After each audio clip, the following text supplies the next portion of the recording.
जय मसीह की। प्रभु का धन्यवाद हो एक बार फिर से कि जब परमेश्वर ने आज हमें ये समय दिया है कि हम प्रभु के वचन को सीखें और उसमें आगे बढ़ें। मैं विश्वास करता हूँ कि आप लोग सब अपने परिवारों में अच्छे से होंगे और अब प्रभु की करुणा और दया आपके जीवन के चारों तरफ है। आप सुरक्षित होंगे, खुश होंगे अपने परिवारों के साथ में। और आज एक बार फिर खुदा ने ये वक्त दिया है कि हम परमेश्वर के कलाम में चलें और प्रभु की बातों को सुनें और उसे ग्रहण करें। और वचन के अंदर ऐसा लिखा हुआ है प्रकाशित वाक्य उसका 3 अध्याय उसके 22 पद के अंदर, जिसके कान हो वो सुन ले कि आत्मा कलीसिया से क्या कहता है। जिसके कान हो वो सुन ले कि आत्मा कलीसिया से क्या कहता है। आत्मा चर्च से क्या कहना चाहता है, वो क्या बात करना चाहता है, वो आपसे क्या बात करना चाहता है और क्या आपसे और उम्मीद रखता है। जो आप व्यक्तिगत रूप से एक चर्च है परमेश्वर के और आप सामूहिक रूप से भी परमेश्वर की कलीसिया हैं। सो परमेश्वर आपसे क्या बात करना चाहता है, ये बात आपको और मुझे मालूम होनी चाहिए। परमेश्वर का आत्मा हमसे क्या बात करना चाहता है, ये बात हमें मालूम होनी चाहिए। और बात उसी को पता होती है जिसके कान होते हैं। जो सुन नहीं सकता उसको कुछ पता भी नहीं होता। और परमेश्वर का आत्मा जो है वो बात करने वाला आत्मा है। परमेश्वर का वचन भी जो है वो हमसे बात करता है और परमेश्वर खुद भी हमसे बात करता है। सो प्रभु यीशु मसीह आपसे आज बात करना चाहते हैं। और यहाँ पर परमेश्वर का वचन ऐसे कहता है लौदीकिया की कलीसिया से 3 अध्याय में जब हम 14वें पद से पढ़ते हैं तो यहाँ पे लौदीकिया की कलीसिया के नाम परमेश्वर संदेश देते हैं। यीशु मसीह संदेश दे रहे हैं और उससे कह रहे हैं कि मैं तेरे कामों को जानता हूँ। मैं तेरे कामों को जानता हूँ कि तू ना तो ठंडा है और ना गर्म है। भला होता कि तू ठंडा या गर्म होता, इसलिए कि तू गुनगुना है और ना ठंडा है और ना गर्म है, मैं तुझे अपने मुंह से उगलने पर हूँ। तू ना ठंडा है ना गर्म है, इसलिए मैं तुझे अपने मुंह से उगलने पर हूँ। परमेश्वर का वचन यहाँ आज बड़े साफ तौर से हमसे अपनी बात को रख रहा है। यीशु मसीह बड़े साफ तौर से अपनी बात को यहाँ पे रख रहे हैं और कह रहे हैं कि तुम्हें ये बात पता होनी चाहिए कि तुमको ठंडा, तुम्हें गुनगुना नहीं होना है। तुम्हें गुनगुना नहीं होना है। और वो कह रहे बेहतर होता कि तू ठंडा होता तो मैं तेरे लिए काम करता, या तू गर्म होता तो मैं तेरे लिए काम करता। ठंडा होता तो तुझे मैं आकर के जागृत करता, मैं तुझे लोगों को तेरे पास में भेजता और किसी भी तरीके से मैं तुझे बचा लेता। लेकिन तू तो परमेश्वर को के वचन को जानता है, तुझे तो मालूम है बाइबल की बातें, तुझे तो मालूम है यीशु मसीह की बातें, तुझे तो मालूम है परमेश्वर का प्रेम, लेकिन उसके बावजूद भी तू ठंडा पड़ा हुआ है। इस बात से परमेश्वर कई बार बड़ा ही अपने मन के अंदर दुखित होता है। गुस्से की तो बात नहीं है, लेकिन मैं कहूँगा कि वो दुखित होता है। हमारा ये व्यवहार, ये ठंडापन जो आजकल आत्मिक जीवन के अंदर लोगों के है, वो ठंडापन नहीं होना चाहिए। जो कलीसियाओं के अंदर, चर्चेस के अंदर ठंडापन है वो नहीं होना चाहिए। जो आपके जीवन के अंदर आत्मिक ठंडापन है वो नहीं होना चाहिए। हमको अपने आत्मिक जीवन के अंदर गर्म होना चाहिए, सरगर्म हम रहें। हम अपने ज़िंदगी के अंदर, अपने आत्मिक जीवन के अंदर एक दर्शन के साथ में भरे रहें, एक जोश के साथ में हम अपने आत्मिक जीवन को जिएं। और परमेश्वर ऐसे गर्म जीवन को, ऐसे सरगर्म जीवन को जो है वो पसंद करता है, ऐसे आत्मिक जीवन को पसंद करता है। सो मेरे अजीज़ों, अक्सर लोग प्रभु यीशु मसीह को ग्रहण तो करते हैं और बड़े खुश होते हैं जब ग्रहण करते हैं, बड़ी खुशियां मनाते हैं, बड़े जोश में रहते हैं और सबको जाकर के बताते हैं, लेकिन ज़्यादा समय तक वो प्रभु के साथ में चल नहीं पाते। अक्सर लोग बैकस्लाइड हो जाते हैं, अक्सर लोग पीछे हट जाते हैं, अक्सर वो उस मोहब्बत को भूल जाते हैं जिस मोहब्बत का अनुभव वो यीशु मसीह को अपना प्रभु और उद्धारकर्ता ग्रहण करते समय करते हैं। लेकिन हमें पीछे नहीं हटना है, हमें ठंडा नहीं होना है, हमें फिर से उनसी दुनिया की बातों में नहीं चले जाना है, बल्कि हमें एक गहरा आत्मिक जीवन जीना है। मैं क्या कह रहा हूं, क्या आप मेरी बात को सुन रहे हैं? हाँ, हमें एक गहरा आत्मिक जीवन जीना है, हमें उथला आत्मिक जीवन नहीं जीना। अक्सर लोग जो है उथला आत्मिक जीवन जीते हैं और आशीषित नहीं होते। कई बार मसीह लोग उथला आत्मिक जीवन जी रहे हैं, ऊपर ही ऊपर हैं, गहरे नहीं जा रहे। और जब तक आप आत्मिक रीति से गहरे नहीं जाएंगे, आप जब तक प्रभु के साथ में अपने रिलेशन को, अपने संबंध को, अपने रिश्ते को यीशु के साथ में और बेहतर और अच्छा नहीं करेंगे, आप गहरे नहीं जा सकते। आपको अगर गहरा जाना है, आपको उसके साथ में अपना रिश्ता अच्छा करना पड़ेगा, आपको अपना रिश्ता बेहतर करना पड़ेगा। और यहाँ पे लौदीकिया की कलीसिया से यीशु मसीह का आत्मा यहाँ पर बात कर रहा है, और यीशु मसीह कह रहा है लौदीकिया की कलीसिया से कि तू कहता है कि मैं धनी हो गया हूं, मैं धनवान हो गया हूं, मेरे पास में किसी बात की घटी नहीं। अक्सर जब हमारे पास में कोई घटी नहीं रहती, जब कोई कमी नहीं रहती, जब परमेश्वर हमें बहुत सी आशीषों को दे देता है, तो कई बार हम लोग प्रभु के प्रेम से अलग हो जाते हैं। और यहाँ पर परमेश्वर का वचन कह रहा है लौदीकिया की कलीसिया से, तू तो कहता है मैं धनवान हो गया हूँ, मैं धनी हो गया हूँ और मुझे किसी बात की घटी नहीं, लेकिन यहाँ पर परमेश्वर का आत्मा कह रहा है 7वें पद के अंदर कि तू अभागा है, तू अभागा है और तू तुच्छ है और तू कंगाल है और तू अंधा है और तू नंगा है, तेरे अंदर कोई खूबी नहीं। तू दुनियावी बातों में मस्त है, तू संसारिक चीजों में मस्त है, तू बहुत सी बातों में सोच रहा है कि मेरे पास में तो अब तो सब कुछ हो गया है, अब तो बंगला है, अब तो गाड़ी है, अब तो रुपया है, अब तो पैसा है, अब तो इज्जत है, अब तो सब कुछ है मेरे पास में, अब तो कोई कमी घटी नहीं। अरे मैं क्यों यीशु की परस्तिश करूं, मैं क्यों उसकी आराधना करूं? आप नहीं जानते शायद ये सारी बरकतों को देने वाला जो है वो प्रभु है। और प्रभु कहता है यहाँ पर, वो कहना चाह रहा है यहाँ पे, अगर सारी दुनियावी आशीषें मिल जाएं, लेकिन अगर हम यीशु मसीह के प्रेम से अलग हो जाएं, अगर यीशु की मोहब्बत को भूल जाएं, तो हम लोग जो है अभागे हैं, हम लोग तुच्छ हैं, हम लोग जो है कंगाल हैं, हम अंधे हैं, हम नंगे हैं।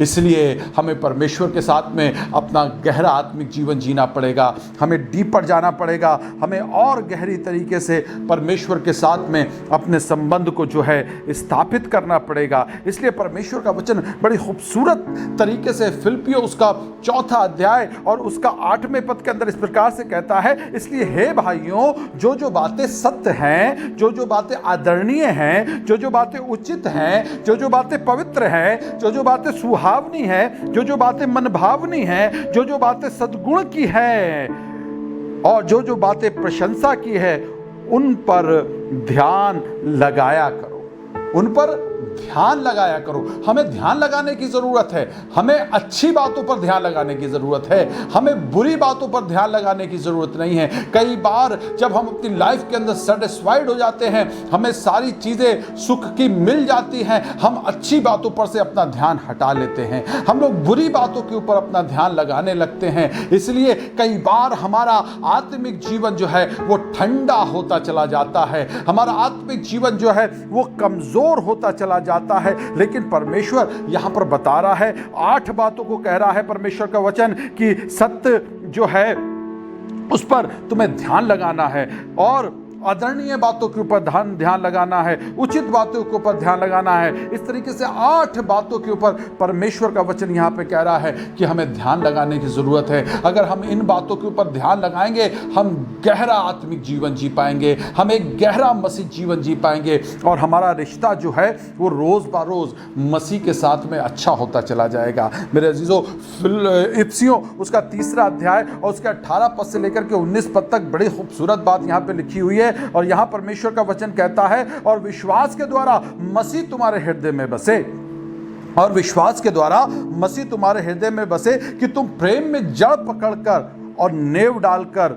सब पवित्र लोगों के साथ भली भांति समझने की शक्ति पाओ कि उसकी लंबाई, चौड़ाई और ऊंचाई और गहराई कितनी है, और मसीह के उस प्रेम को जान सको जो ज्ञान से परे है कि तुम परमेश्वर की सारी भरपूरी तक परिपूर्ण हो सको। हाँ मेरे अजीजों, परमेश्वर का वचन आपसे कह रहा है कि वो अपने आप को आपके ऊपर रिवील करना चाहता है। यीशु मसीह अपने आप को पूरी तरीके से आपके ऊपर प्रकट कर देना चाहता है। अपनी लंबाई, चौड़ाई, ऊंचाई, अपना कद वो आपको दिखाना चाहता है, अपनी गहराई वो आपको बताना चाहता है और अपनी पहुंच वो आपको बताना चाहता है। वो क्या है वो आपके ऊपर और मेरे ऊपर वो व्यक्त कर देना चाहता है। लेकिन ये कब होगा, ये कैसे होगा? ये तब होगा जब हम मसीह के साथ में प्रेम में जड़ पकड़ लेंगे, जब हम पवित्र लोगों के साथ में बैठ कर के संगति करेंगे, तब ये बातें हमारी जिंदगी के अंदर होने लगेगी। हाँ मेरे अजीजों, हम लोग एक गहरा आत्मिक जीवन जीना जो है वो आरंभ कर देंगे। इसलिए हमारे आत्मिक कान खुले रहना चाहिए। हमें वो बातें जो खुदा हमसे करना चाहता है, जो प्रभु हमसे करना चाहता है, वो बात सुनने के लिए हमारा आत्मिक कान खुला होना चाहिए, हमारी आत्मिक आंखें भी खुली होनी चाहिए। मेरे अजीजों, कई बार हम लोग फिजिकली तो फिट होते हैं, लेकिन कई बार हम लोग स्पिरिचुअली अनफिट होते हैं। हमारा आत्मिक कान नहीं खुला होता, हमारी आत्मिक आंख नहीं खुली होती, हमारी आत्मिक समझ नहीं खुली होती। और जब ऐसा होता है तो हम चाहें दुनियावी तरीके से एक बार को भले ही आशीषित हो जाएं, लेकिन मेरे अजीजों आत्मिक तरीके से हम अभागे ठहरते हैं, हम अभागे होते हैं, हम अंधे और नंगे ठहरते हैं। परमेश्वर का कलाम ये बताता है, जब हम गुनगुने हो जाते हैं, परमेश्वर को हम में इंटरेस्ट नहीं आता, यीशु को हम में रुचि नहीं आती। इसलिए हमको जो है अपने जीवन के अंदर एक जज्बे को बना करके रखना है, यीशु के साथ में मजबूती के साथ में रहना है। हम लोग सब जानते हैं, यूहन्ना उसका 15वां अध्याय उसका 5वां पद कहता है, अगर तुम मुझ में बने रहो, जैसे डाली दाखलता में बनी रहती है और बहुत फल लेकर के आती है, लेकिन वैसे ही अगर तुम मुझ में बने रहो तो तुम बहुत फल लेकर के आओगे, लेकिन मुझसे अलग होकर के तुम कुछ भी नहीं कर सकते। हाँ मेरे अजीजों, हमको जब हम प्रभु के साथ में रिश्ते में गहरे बढ़ते हैं, जब यीशु के साथ में हम गहरे चलते हैं, जब हम यीशु के संबंध में आगे जाते हैं, जब हमारा रिश्ता उसके साथ में मजबूत होता है, मेरे अजीजों बहुत से फल जो हमारे जीवन के अंदर लगने चाहिए वो लगते हैं। और जो खालीपन होता है जीवन के अंदर, एक खाली होता है, वो भी यीशु मसीह के आने से दूर होता है। आप दुनिया की सारी चीजें प्राप्त कर लें और अपने प्राण की हानि उठाएं, दाऊद कहता है, तो मुझे क्या लाभ होगा? मेरे अजीजों, यीशु मसीह जब जिंदगी के अंदर आता है तो भरपूरी लेकर के आता है। जब यीशु मसीह जिंदगी के अंदर आता है तो हमारा खालीपन दूर हो जाता है। मेरे अजीजों, दाऊद इस तरीके से कहता है, भजन संहिता उसका 1 अध्याय उसके 2 पद के अंदर, परंतु वो तो यहोवा की व्यवस्था से प्रसन्न रहता है और उसकी व्यवस्था पर रात दिन ध्यान करता है। कैसे ध्यान करता है? रात दिन ध्यान करता है। ऐसा नहीं है कि सुबेरे 5 मिनट ध्यान करता है और रात में 5 मिनट ध्यान करता है, खाना खाने से पहले ध्यान करता है। ओ नहीं नहीं नहीं नहीं, ऐसा परमेश्वर का वचन नहीं कह रहा है। दाऊद यहाँ पे अपना एक्सपीरियंस जो है वो आपके साथ में बांट रहा है। वो कह रहा है कि मैं तो रात दिन परमेश्वर की व्यवस्था पर ध्यान करता रहता हूं। मैं परमेश्वर की बातों पर, मैं उसके लॉ के ऊपर रात दिन ध्यान करता रहता हूं। मैं तो उसी के ऊपर मन लगाए रहता हूं। मैं तो उसकी आज्ञाओं के ऊपर मन लगाए रहता हूं। मैं तो उसकी सीख के ऊपर मन लगाए रहता हूं। वो जो मुझे बताना चाहता है और मुझसे बातें करना चाहता है, मैं रात दिन उसके बातों की ओर ध्यान लगाए रहता हूं। मेरा आत्मिक कान जो है वो खुला रहता है। मैं हर समय ये सोचता हूं कि प्रभु मुझसे क्या, कब और किस समय कुछ कह डाले और मैं उसे सुन लूं। हाँ मेरे अजीजों, यीशु मसीह आपसे कभी भी बात कर सकता है, वो किसी भी समय आपसे बात कर सकता है। आप अपने मन को प्रभु की ओर लगाए रहें, यीशु से लगाए रहें, और जिस समय वो आपसे बात करेगा आपका दिल आनंद से भर जाएगा, आपका दिल खुशी से भर जाएगा। संसार की कोई भी चीज, संसार की कोई भी वस्तु आपको ये आनंद नहीं दे सकती, आपको ये खुशी नहीं दे सकती जो खुशी यीशु मसीह अब से बात करके मिलती है। जब हमारा आत्मिक कान खुला होता है, यीशु हमसे बात करता है। मेरे अजीजों, हम परमेश्वर की कि अद्भुत आनंद को जो है वो अपने जीवन के अंदर प्राप्त करते हैं। लेकिन ये होता तब है जब हम उसके साथ गहरे चले जाते हैं, रिश्ते में गहरे चले जाते हैं, जब हम उथला उथला जीवन जीते हैं। प्रभु कई बार हमसे चाह करके बात नहीं कर पाता। अरे बहरा कैसे सुनेगा, बहरा कैसे सुनेगा।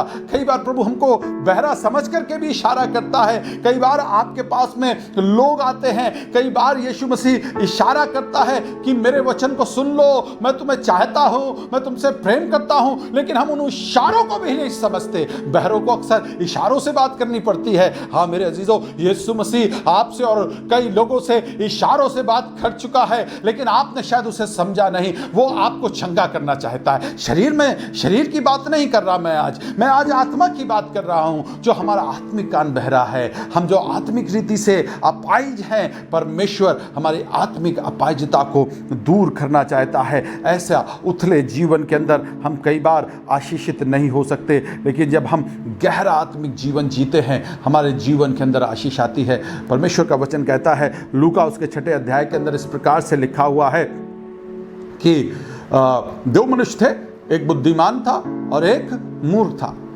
और परमेश्वर का वचन कहता है 48 पद के अंदर कि जो बुद्धिमान था उसने गहरा खोदा। कैसा खोदा? गहरा खोदा, गहरा गड्ढा खोदा, गहरा खोदा और फिर गहरा खोद करके चट्टान के ऊपर उसने अपनी नींव को डाला। हाँ, गहरा जाना पड़ेगा।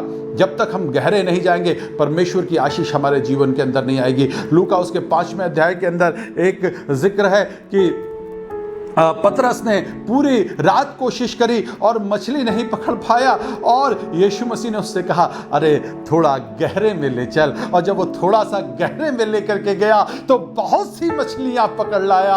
हाँ मेरे अजीजों, ओ पतरस का आत्मिक कान खुला हुआ था। उसने कहा, वैसे तो मैंने सारी रात मेहनत करी, मैंने कुछ भी नहीं पकड़ा, लेकिन तेरे कहने से मैं जाल जरूर डालूंगा। और उसने यीशु के कहने से जाल डाला और बहुत सी मछलियां पकड़ लाया। अगर वो यीशु की बात ना सुनता, अगर वो गहरे में नहीं जाता, तो मेरे अजीजों बहुत सी मछली नहीं पकड़ पाता। ओ ये मनुष्य जो बुद्धिमान था, अगर ये गहरा नहीं खोदता और चट्टान पे अपने घर की नींव नहीं डालता, तो परमेश्वर का वचन आगे बताता है कि जब बाढ़ आई और जब आंधियां आई और जब पानी गिरा, तो वहां पर उसका जो घर था वो मजबूती से खड़ा रहा। लेकिन जिसने गहरे पे, जो मूर्ख व्यक्ति था, जिसने गहरे पे अपना घर नहीं बनाया, जिसने चट्टान पे अपना घर नहीं बनाया बल्कि रेत पे बना लिया, जब आंधियां आए, जब तूफान आए, जब परेशानियां आए, जब तकलीफें आए, तो इसका घर बह गया। हाँ मेरे अजीजों, गहरा जाना पड़ेगा। आपको गहरा जाना पड़ेगा। आपको अपना आत्मिक कान खोलना पड़ेगा। आपको यीशु की बातों को सुनने के लिए तैयार रहना पड़ेगा, ताकि परमेश्वर आपको आशीष दे सके। एक और जिक्र है बाइबल के अंदर, बड़ा खूबसूरत जिक्र है 2 बहनों का, लूका उसके 10 अध्याय के अंदर, कि यीशु मसीह जो है वो लाजर के घर जाया करता था और उसकी 2 बहनें थीं। आपने कई बार ये सुना होगा, आपने कई बार ये बात कही लोगों ने और दासों ने आपसे कही होगी। आज मैं भी आपसे ये बात कहूँगा, और शायद कुछ नए तरीके से ना कहूँ, वही पुराने तरीके से आप कहूँ। दोनों बहनें थी, मरियम और मार्था। और मार्था अपने खाना बनाने में लगी हुई थी, और यीशु मसीह जब वहाँ पे पहुँचा, मार्था खाना ही बनाने लगी। शायद उससे पहले मरियम भी मार्था की मदद कर रही होगी, लेकिन जब यीशु पास आया, उसको लगा कि यीशु आ गया है। उसने अपना सारा काम छोड़ करके, मरियम ने जा करके वो यीशु के चरणों पर बैठ गई और यीशु से बातें करने लगी। लेकिन मार्था उसी तरीके से काम में लगी रही। आज मैं ये बात कहूंगा कि यीशु के पास में जा करके मरियम बैठ गई, उसके चरणों पर बैठ गई। ऐसा नहीं है कि मरियम काम ना करती हो, लेकिन जैसे ही उसने देखा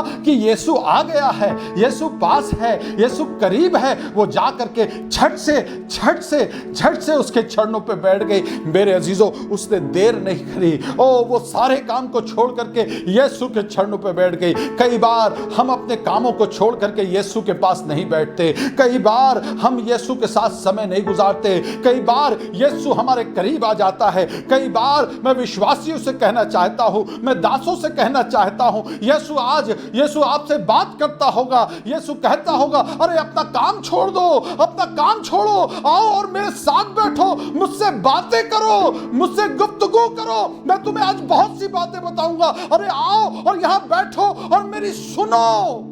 लेकिन कई बार हम कहते हैं नहीं प्रभु, हमें आज काम है, हमें मार्केट जाना है, हमें जाकर के वहाँ पे प्रचार करना है, हमें एक मीटिंग लेनी है, और हमें ये काम करना है, हमें वो काम करना है, और काम की ढेर सारी बड़ी लिस्ट हम यीशु को सुना देते हैं और बता देते हैं। लेकिन मेरे अजीजों, मैं आज आपसे कहना चाहता हूँ, ये मार्था बड़ी समझदार थी। इसने कहा ओ यीशु के लिए, यीशु को जो अच्छा लगता है ये उसने किया, वो उसने किया। ओ मेरे अजीजों, वो करो जो यीशु को अच्छा लगता है। यीशु को हमसे बातें करना अच्छा लगता है, यीशु को हमसे अपनी दिल की बातों को बांट लेना अच्छा लगता है। जो अपने काम को छोड़ करके, जो अपनी चीजों को छोड़ करके यीशु के पीछे हो लेते हैं, मेरे अजीजों, वो यीशु को भाते हैं, वो यीशु उन्हें प्यार करता है। मेरे अजीजों, आपको गहरा जाना पड़ेगा। मार्था उथले में थी। मार्था सोचती थी कि यीशु को शायद ये वाली बात पसंद आएगी, मैं इसको आज बेहतरीन खाना बना के खिलाऊंगी, बेहतरीन मुलायम मुलायम रोटियां खिलाऊंगी, बहुत अच्छा वाला जो है वो भोजन तैयार करूंगी, और जब यीशु इसे खाएगा बड़ा मुझसे खुश हो जाएगा। लेकिन मेरे अजीजों, इन दुनियावी बातों से यीशु खुश नहीं हुआ। ओ मार्था जब गुस्से में आई और यीशु से कहने लगी ये मेरी मदद नहीं कर रही है, यीशु ने उससे कहा इसने वो उत्तम भाग चुन लिया है जो उससे छीना नहीं जाएगा। हाँ, यीशु के साथ बैठना उत्तम है, यीशु की बातें सुनना उत्तम है, यीशु से बात करना उत्तम है, यीशु के समय के साथ में समय बिताना उत्तम है। हाँ मेरे अजीजों, उत्तम काम करिए, उत्तम काम करिए, और जब आप उत्तम काम करेंगे परमेश्वर आपको बहुत आशीषित करेगा। हम में से बहुत से लोग लौदीकिया की कलीसिया की तरह हैं। लौदीकिया की